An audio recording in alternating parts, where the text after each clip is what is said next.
ယုံကြည်လိုက်ယုံနဲ့ကယ်တင်ခြင်းရမှာဖြစ်နိုင်ပါမလား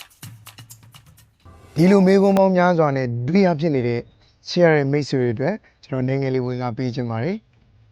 အေဖတ်ဩဝါဒအခန်းကြီး1အငယ်8မှာပြောလဲဆိုရင်တော့ယုံကြည်သောအဖြစ်ကျေးဇူးတော်ကြောင့်ကယ်တင်ခြင်းသို့ရောက်ရ၏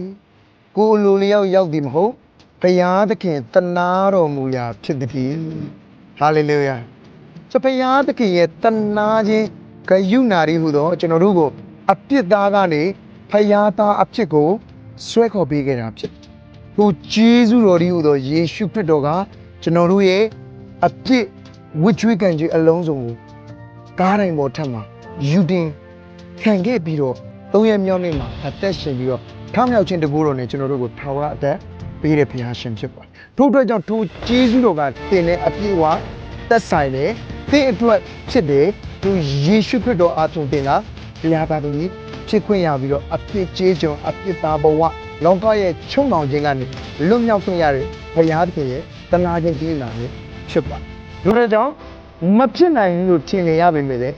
ယုံကြည်ခြင်းနဲ့ဘုရားသခင်ရဲ့ကျေးဇူးတော်အားဖြင့်သင်ဟာကယ်တင်ခြင်းကိုရောက်ရှိနေတယ်ဒီနေ့ကောင်းကသင်တို့ဖြစ်တဲ့ငါပြည့်ရတဲ့လေကျေးဇူးတော်ချီးမွမ်းတယ် God bless you သင်တို့ဖြစ်တဲ့ကျေးဇူးတော်ကိုအရယူပါ